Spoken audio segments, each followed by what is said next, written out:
This place is cursed. What is it with you and curses? You ain't happy without a good curse.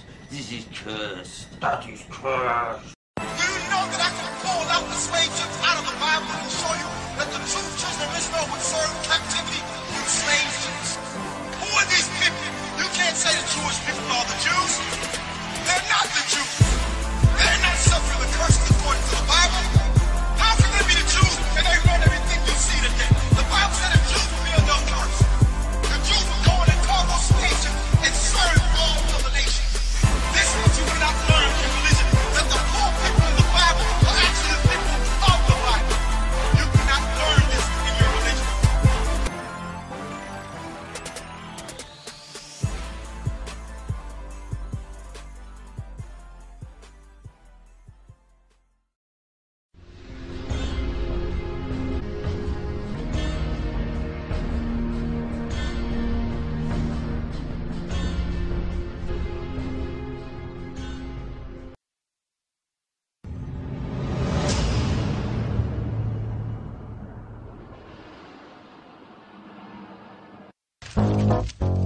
Yeah, that's it.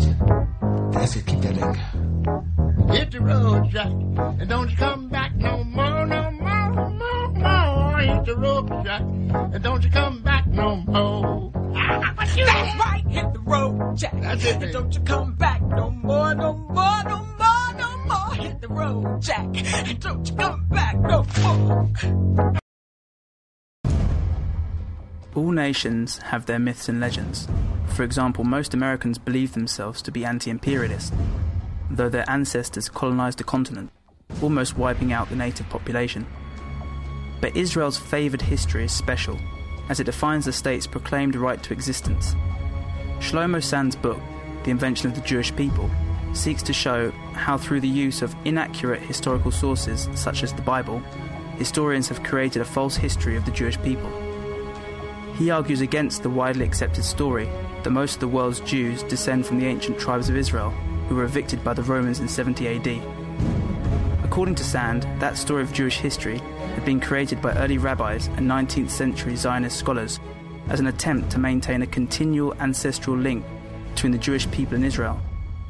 Instead, Sand's research claims that the majority of the Jewish diaspora came from conversion that spread across North Africa, Southern Europe, and the Middle East.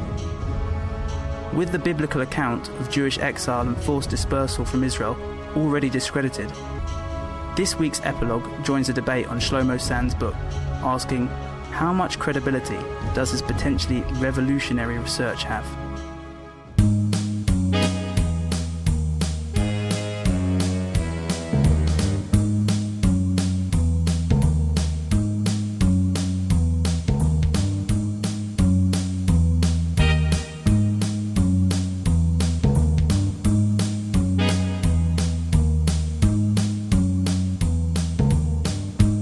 Yes, my next guest says Israel is not only breaking Jewish law with its military strikes against the terrorist group Hezbollah, but that the state of Israel itself should not even exist in the first place. What you may find more shocking is that the person saying that is a rabbi. He is Yisrael Weiss from Jews United Against Zionism. Rabbi.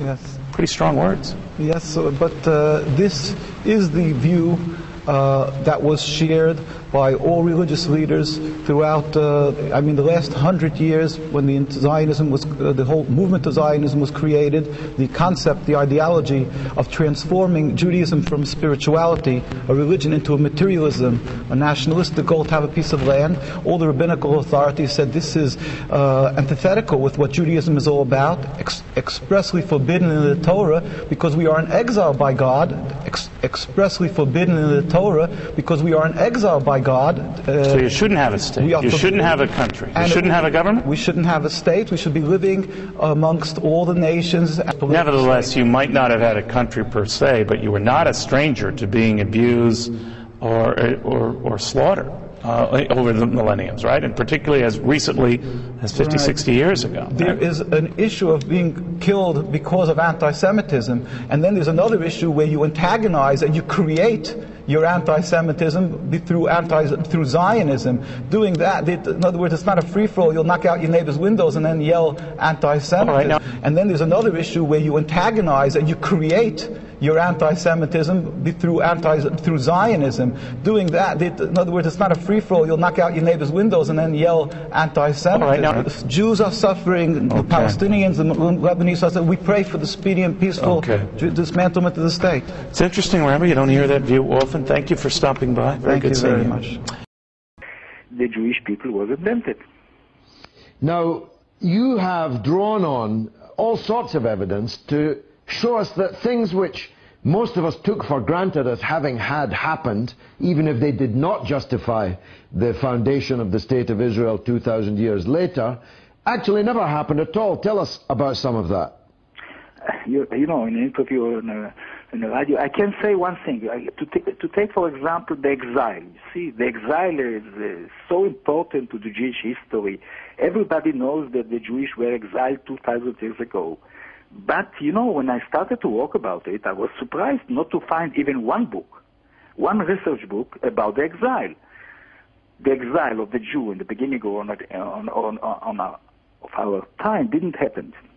Now, it shocked a lot of people. It shocked myself when I started to work about it, but the Jewish were never exiled from Palestine. If they were never exiled from Palestine, of course, then ipso facto they have no right of return to Palestine. Secondly, that most of the Jewish in the world are descendants of converted people. I don't think it's a shame to be a descendant of conversion, and I think that most of the Jews in the world are descendants of conversion. I don't think Zionist historians or historians have ever denied the fact that there were conversions, and they have never...